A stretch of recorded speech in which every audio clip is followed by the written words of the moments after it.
Subscribe कीजिए the perfect classes channel को और बेल आइकन को दबाइए लेटेस्ट वीडियो सबसे पहले देखने के लिए।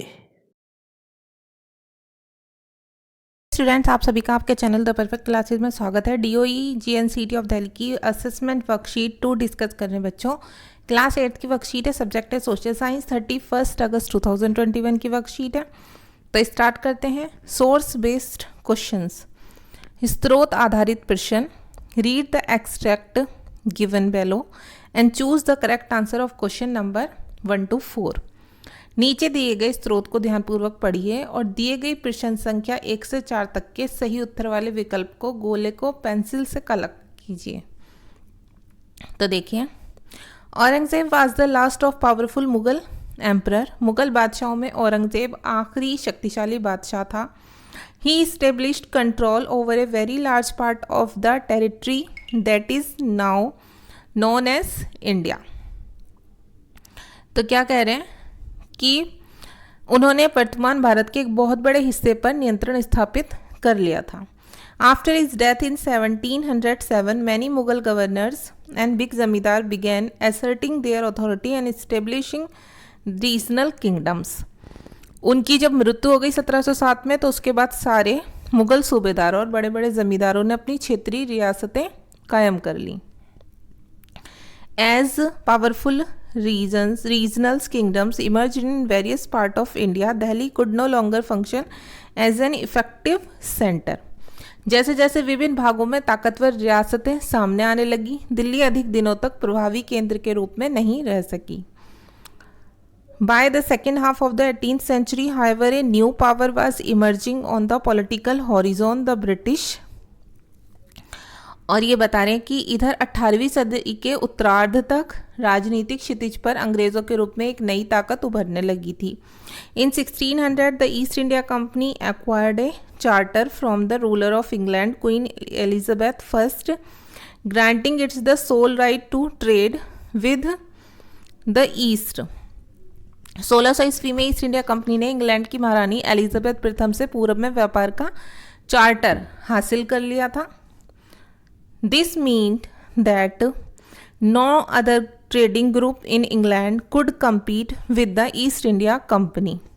इसके अनुसार कंपनी को पूर्व में व्यापार का एक अधिकार मिल गया, यानी इंग्लैंड की कोई कंपनी इस इलाके में ईस्ट इंडिया कंपनी से मुकाबला नहीं कर सकती थी। With this charter, the company could venture across the ocean looking for new lands from which it could buy goods at a cheap price and carry them back to Europe to sell at higher price। इसके द्वारा company समुद्र पार जाकर नए इलाकों को खंगाल सकती थी, वहाँ से सस्ती कीमत पर चीज़ें खरीदकर उन्हें यूरोप में ऊंची कीमत पर बेचकर मुनाफा कमा सकती थी। क्वेश्चन आंसर देखते हैं बच्चों। क्वेश्चन नंबर 1 है, who was the last powerful Mughal emperor. सबसे आखिरी शक्तिशाली मुगल बादशाह कौन था? तो औरंगजेब पर टिक कर देंगे, ठीक है, या सर्कल कर लेंगे, ऐसे पेंसिल से कर देना आप लोग। क्वेश्चन नंबर 2 है, some powerful regional kingdom emerged after the death of Mughal emperor Aurangzeb because. कुछ मुगल सम्राट, कुछ शक्तिशाली क्षेत्रीय राज्य उदय हुए मुगल सम्राट औरंगजेब की मृत्यु के बाद, क्योंकि सक्सेसर वर वीक, जो आने वाले शासक थे वो कमज़ोर थे। रीजनल सूबेदार से वर स्ट्रॉन्ग, जो क्षेत्रीय शासक थे वो अधिक शक्तिशाली थे। बोथ ए एंड बी या दोनों? तो दोनों, ठीक है। नेक्स्ट है, the charter the sole right to trade with East gave the British East India company the right to trade with. जो पूर्व से व्यापार का एक अधिकार चार्टर था, उसके द्वारा ब्रिटिश ईस्ट इंडिया कंपनी ने व्यापार का अधिकार प्राप्त किया था। किससे? इंडिया से किया था, ठीक है। तो ए पर टिक कर लेंगे।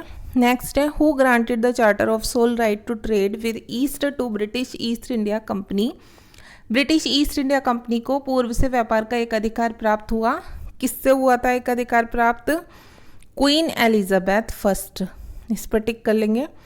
क्वेश्चन आंसर है, आंसर द फॉलोइंग क्वेश्चन, ये 2 मार्क्स का है। Question number 5, name any 2 Indian state which were annexed by the British East India company under the doctrine of lapse. किन्हीं 2 भारतीय राज्यों के नाम बताओ जिन्हें हड़प की नीति के तहत ब्रिटिश ईस्ट इंडिया कंपनी ने अपने में मिला लिया। तो आप आंसर नंबर 5 में लिख लेंगे Satara and Jhansi. Question number 6 से बच्चों, what was the role of Peshwa in Maratha confederacy. Maratha संघ में पेशवा की क्या भूमिका थी? तो आंसर नंबर 5 में आप लिखेंगे द इनिशियल पेशवाज, ये है answer number 5। The initial Peshwas were all minister who serve at the chief executives to the king. जो पहले पेशवा थे वो मंत्री के तौर पर काम करते थे राजा के मुख्यमंत्रियों के तौर पर, ठीक है, वो सभी मंत्री कहलाते थे। The later Peshwas has the highest administration office and also control the Maratha कॉन्फिडरेसी।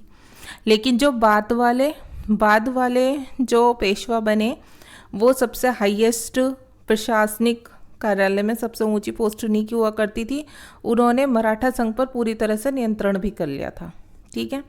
ये लिखेंगे आंसर नंबर 5 में। अब क्वेश्चन नंबर 6, सॉरी ये है बच्चों आंसर नंबर 6, है ना, गलती नहीं होनी चाहिए। ये आंसर नंबर 6 कर लेना।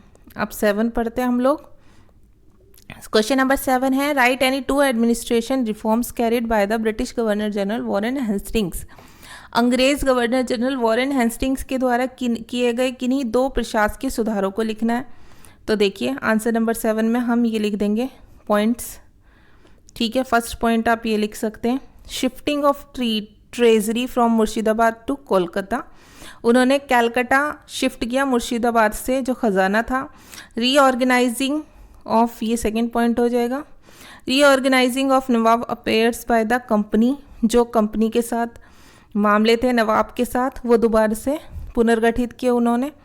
थर्ड लिख दीजिए, stoppage of tribute to Shah Alam. Shah Alam को जो नजराने जाते थे उसे रोक दिया। फोर्थ ये लिख दीजिए बच्चों ये वाला, reduce of pension of nawab of Bengal. उन्होंने बंगाल के नवाब को जो पेंशन दी जाती थी रिडक्शन उसमें कमी कर दी थी, ठीक है। तो ये 4th पॉइंट लिख देना आप। इनमें से कोई 3 पॉइंट भी लिख सकते हैं आप आंसर नंबर 8 में, ठीक है। तो देखिए 3 नंबर का है तो कोई 3 पॉइंट लिख देना जो आपको सही लगे। आप शाह आलम तक भी लिख सकते हैं। अब है बच्चों question number 8, what was the importance of battle of Buxar. Buxar के युद्ध का क्या महत्व था। तो देखो मिस्टेक हो जा रही है, ये बच्चों आंसर नंबर 7 है। अब आंसर नंबर 8 यहाँ पे होगा, ये है आंसर नंबर 8। तो इसमें क्या लिखेंगे आप, the victory of the British in the battle of Buxar establish them as masters of Bengal, Bihar and Orissa. It gave them political influence and control over Awadh and the Mughal emperor, therefore it laid the foundation of British rule in India. तो ये क्या कह रहे हैं कि जो बक्सर का युद्ध हुआ था, ठीक है, उसमें ब्रिटिश जीते थे और इस तरह से उन्हें बंगाल, बिहार और उड़ीसा की दीवानी मिल गई थी। इस तरह उनका राजनीतिक प्रभाव बढ़ा और मुगल सम्राट का जो अवध था उस पर उन्होंने पूरी तरह नियंत्रण कर लिया था। इस प्रकार भारत में उन्होंने ब्रिटिश साम्राज्य की नींव रखी थी। तो ये हो गया आंसर नंबर 8। अब क्वेश्चन नंबर 9 और देख लेते हैं लास्ट यहाँ पर, फिर 10 तो ऊपर है। Explain the provisions of subsidiary alliance device by the British East India company. British East India company के द्वारा बनाई गई सहायक संधि के प्रावधानों का वर्णन करो। तो लास्ट में बच्चों ये है हमारा answer number 9। Alliance with the British had to dissolve his own arm force and accept British force in a territory. Alliance करने का मतलब ये था कि जो ब्रिटिश की आर्मी थी उसे ही आर्मी मानना पड़ा था और सबको अपनी फोर्स जो थी वो हटानी पड़ी थी। ही ऑल्सो हैड टू पे for the British army maintenance, और जो ब्रिटिश आर्मी को रखने का रखरखाव का खर्चा था वो भी उन्हें पे करना पड़ता था। जिन जिन रीजनल जो रीजनल उसका वहाँ का जो रीजनल शासन था, क्षेत्रीय शासन था, वहाँ की बात हो रही है, ठीक है। In return the British would protect the Indian state against any foreign attack और इंटरनल रिवॉर्ड। और बदले में ब्रिटिश क्या करते थे, कोई भी भारतीय राज्य अगर या कोई और दूसरी जैसे फ्रांस वगैरह उन पर हमला करता था, कोई भी दूसरी विदेशी ताकतें, तो वो उनकी रक्षा किया करते थे, ठीक है। अब क्वेश्चन नंबर 10 और देख लेते हैं बच्चों। How did the British East India company benefit by the charter of sole right of trade with East, elaborate. ये कह रहे हैं कि पूर्व के साथ व्यापार के एक अधिकार चार्टर से ब्रिटिश ईस्ट इंडिया कंपनी को किस प्रकार फ़ायदा हुआ। तो इसका आप यहीं से लिख लेंगे वर्कशीट में से। In 1600 the East India company acquired a charter from the ruler of England queen Elizabeth one granting in the sole right to trade with the East. 1600 ईस्वी में ईस्ट इंडिया कंपनी ने इंग्लैंड की महारानी Elizabeth प्रथम से पूर्व में व्यापार का चार्टर हासिल किया। This mean that no other trading group in England could compete with the East India company. और इसके अनुसार कंपनी को पूरब में व्यापार का एक अधिकार मिल गया। इसका मतलब ये हुआ कि इंग्लैंड की कोई भी कंपनी अभी इस इलाके में ईस्ट इंडिया कंपनी का मुकाबला नहीं कर सकती थी। तो ये हो गया आंसर नंबर 10, या इन 1600 से लेकर कंपनी तक। ठीक है, वर्कशीट हो गई कंप्लीट। ठीक है, जल्दी जल्दी में वर्कशीट बनाइए। तो बच्चों प्लीज़ कर लेना आप लोग। ठीक है, आंसर तो मिल ही गए आपको। तो थैंक्स फॉर वॉचिंग, मिलते हैं नेक्स्ट वीडियो में। Bye bye.